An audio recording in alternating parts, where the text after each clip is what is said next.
कानपुर एक ऐसा छोटा शहर था जहां दिन में लोग अपने काम में इतने व्यस्त रहते कि कुछ अजीब दिख जाए तो कहते कल देखेंगे, लेकिन रात को अगर दरवाजा हिल गया तो तुरंत अफवाह उड़ जाती। कुछ तो था। ऐसे गांव में रह पाना थोड़ा मुश्किल था क्योंकि हर रोज एक नई अफवाह होती थी। समझ नहीं आता था आखिर सच क्या है और झूठ क्या। इसी अफवाहों से घिरे शहर में एक और किस्सा वर्षों से चलता आ रहा था। रात को 11 बजे के बाद अगर एक लाल बिंदी वाली आंटी दिख जाए तो अगले दिन तुम्हें अपने घर वालों को झाड़ू से मारना पड़ता है। ये क्या बोल रहे हो तुम? मुझे हंसी आ रही है। क्या ये सचमुच में है? हाँ, ये अफवाह है। हंसी का कारण भी और डर का भी। लोग अक्सर ऐसा करते हुए दिखाई दिए हैं। अब पता नहीं किसमें कितनी सच्चाई है। तुम्हारा गांव भी ना बहुत अजीब है। ऐसा गांव किसी का नहीं होगा। और रहती कहाँ है ये तुम्हारी चुड़ैल आंटी? पहली बात तो ये कि वो मेरी आंटी नहीं है, और दूसरी ये कि मुझे नहीं बताती वो कहाँ रहती है। तो मुझे नहीं पता है। तो तुम चुड़ैल आंटी तो ऐसे कह रहे हो जैसे तुम्हारी चाची हो वो। रिंकी हंस पड़ी, जिससे रोहन को गुस्सा आया और वो बोला, उनका नाम किसी को नहीं पता था, इसलिए लोग उन्हें चुड़ैल आंटी कहते थे। बात तो है तुम्हारे गांव में औरतों को रिस्पेक्ट देते हो, चाहे वो चुड़ैल ही क्यों ना हो। लगता है तुम मिलना चाहती हो ना उनसे, तभी इतनी बातें कर पा रही हो। लेकिन मुझे नहीं लगता तुम उन्हें झेल पाओगी। मैं डरती नहीं हूँ किसी से। मुझे तुम्हारी चुड़ैल आंटी क्या डराएंगी? अरे बोला ना, वो मेरी आंटी नहीं है। अब तो आज रात ही तुम्हें मिलवाता हूँ उनसे, तब तुम्हें पता चलेगा मजाक बनाने का नतीजा। हाँ चलो, उसमें क्या हो गया, मैं तो जाऊंगी। रोहन और रिंकी रात में निकल जाते हैं और जाकर बैठ जाते हैं रोड पर, लेकिन कोई नहीं आता है। अरे कहाँ रह गई आंटी जी? पूरी रात इंतजार कराएंगी क्या? ये ऐसी कोई औरत है ही नहीं। वो है, और वो रोज आती हैं। तुम अपना मुंह बंद रखो बस, और चुपचाप देखती रहो।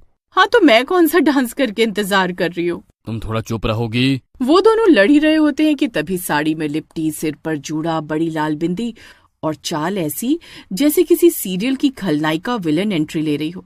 वैसे ही वो चुड़ैल आंटी आती है। ये है क्या वो चुड़ैल आंटी? हाँ यही है वो।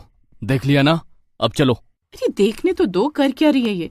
लोग कहते हैं वो भूत पकड़ती है, कुछ कहते हैं नहीं वो खुद भूत है। और तुम्हें क्या लगता है? मुझे लगता है वो रात को एक्टिंग की प्रैक्टिस करती है। ये भूत चुड़ैल जो भी है, ये क्या करेगी एक्टिंग करके? तभी तो ये ऐसे रेडी रहती है। रुको, कहीं वो हमें देख ना ले। नहीं देखेगी, तुम चलो। लेकिन जैसे ही रोहन और रिंकी जा रहे होते हैं वो चुड़ैल उन्हें देख लेती है। तुम कौन हो? यहाँ क्या कर रहे हो? रिंकी तेज होती है, वो तुरंत बोलती है, मेरे दोस्त ने कहा आप बहुत सुंदर हो, तो वो मुझे आपको दिखाने ले आया, और आप वाकई बहुत सुंदर हैं। हाँ, पहले तो ये मान ही नहीं रही थी कि आप कितने सुंदर है। फिर मैंने कहा चलो दिखाता हूँ। पहले तो चुड़ैल शर्मा जाती है, फिर एकदम से बोलती है, तुम दोनों मेरा पागल बना रहे हो ना? नहीं, पागल कौन बना सकता है आपको? मैंने तो पहली बार जब आपको देखा मुझे लगा कोई हीरोइन है ये तो। क्या सच में? और क्या, आपसे सुंदर चुड़ैल और कहीं नहीं है। लेकिन अब क्या हमें आप मार दोगी? फिर आपके नाखून खराब हो जाएंगे, आपकी खूबसूरती खराब हो जाएगी, इतनी सुंदर साड़ी पर दाग भी लग जाएंगे। चुड़ैल भी उनकी कई बात सोचने लग जाती है। बात तो सही कह रही है ये। एक काम करती हूँ, इन्हें छोड़ देती हूँ ऐसे ही। अब क्या सोच रही हैं आप? सोचते हुए भी कितनी सुंदर लग रही हैं। चुड़ैल ये सुनकर खुश हो जाती है और उन दोनों को जिंदा ही वापस जाने देती है। उनके जाने के बाद भी चुड़ैल शर्मा रही होती है और गाना गाती है, मैं इतनी सुंदर हूँ, मैं क्या करूँ क्या करूँ क्या करूँ। ये बात रोहन और रिंकी अपने दोस्तों को भी बताते हैं। हमने तो पागल बना दिया उस चुड़ैल को, वरना हम आज यहाँ नहीं होते तुम्हारे सामने। हाँ, लेकिन अब हम कभी नहीं जाएंगे उससे मिलने। उनकी कहानी सुनकर उनके 3 दोस्त तैयार हो जाते हैं चुड़ैल को देखने के लिए, जिनके नाम थे चिंटू मिश्रा, मोंटी मल्होत्रा, गोलू यादव, जो हर भूतिया बात पर कहता मेरे ताऊ जी के साथ भी ऐसा ही हुआ था। तीनों दोस्तों ने फैसला किया कि वो भी जाकर चुड़ैल से मिलकर आएंगे। वो हमेशा साथ ही रहा करते थे, तो उन्होंने इसको भी अपना मिशन बना लिया और इस मिशन का नाम रखा, अब हम तीनों इस मिशन के सदस्य हैं। आज रात से ही हमें अपने काम करने होंगे। अब जब रात को चुड़ैल आंटी दिखती तो वो तीनों छत पर बैठकर देखते। एक रात मोंटी ने ऐलान किया, अब बहुत हुआ, हम फोटो लेंगे और वीडियो बनाएंगे। गोलू और चिंटू उसकी बात सुन रहे होते हैं, तभी चिंटू बोलता है, हाँ, जब वो दोनों जा सकते हैं तो हम क्यों नहीं? हम भी जाएंगे, फोटो लेंगे। अगर फोटो अच्छी आई तो हम इंस्टाग्राम रील बनाएंगे, वायरल हो जाएंगे। हाँ, सही कह रहे हो तुम, हम यही करेंगे। और फिर मेरे ताऊजी को दिखाएंगे। अगली रात तीनों बच्चे तैयार होते हैं चुड़ैल आंटी से मिलने के लिए, जो रात में सड़कों पर घूमती हैं। जैसे ही रात के 11:15 बजते हैं, पास में मोबाइल, टॉर्च, चिप्स और एक नींबू मिर्च भी था, जिसे देख चिंटू बोला, ये क्या है? ये हमें किसी बुरी आत्मा से बचने के लिए मैंने रख लिया है। गोलू, तू भी ना एक नंबर का डरपोक है। इतना कौन डरता है? रिंकी और रोहन भी तो बचकर चले गए थे ना। हाँ, लेकिन क्या भरोसा हमारे साथ क्या हो। मोंटी, जाने दे यार, चल चलते हैं। तीनों निकल पड़ते हैं उस चुड़ैल की तलाश में। तभी उनकी नजर गली नंबर 3 में हल्की सी बत्ती जल रही होती है तो उस पर पड़ती है। वो उसके सामने देखते हैं तो वो चुड़ैल आंटी उनको दिखाई देती है।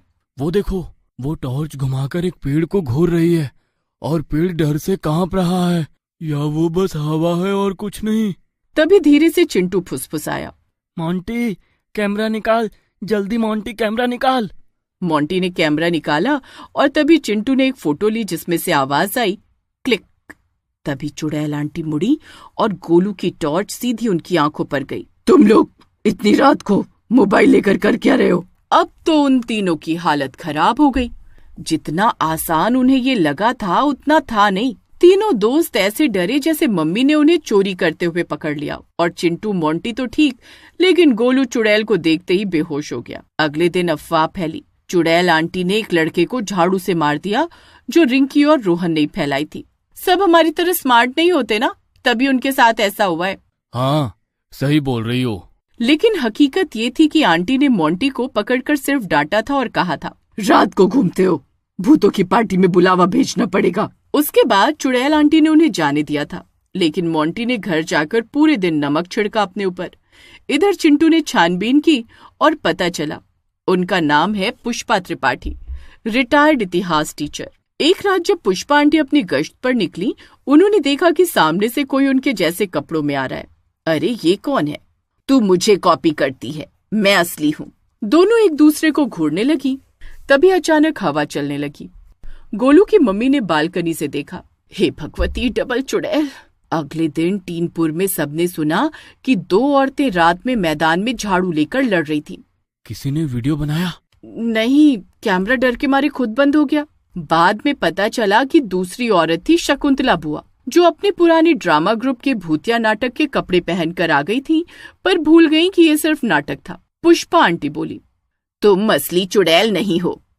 नहीं, मैं तो सस्पेंस क्रिएट कर रही थी। अब टीनपुर में 2 चुड़ैल आंटियां थी, एक समाज सेविका, दूसरी कलाकार। दोनों ने मिलकर नाइट वॉच महिला मंडल खोला।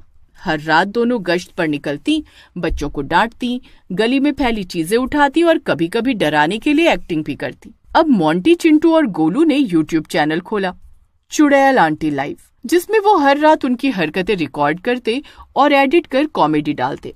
अब टीनपुर में जब भी रात को कोई साड़ी वाली औरत दिखती, बच्चे कहते, टॉर्च जलाओ, पोज दो, चुड़ैल आंटी आ गई। और अगर किसी दिन वो दोनों आंटियां नहीं दिखती तो लोग कहते, आज डर नहीं लगा, बहुत सूना सूना लगता है, क्योंकि अब डर भी टीनपुर की पहचान बन चुका था।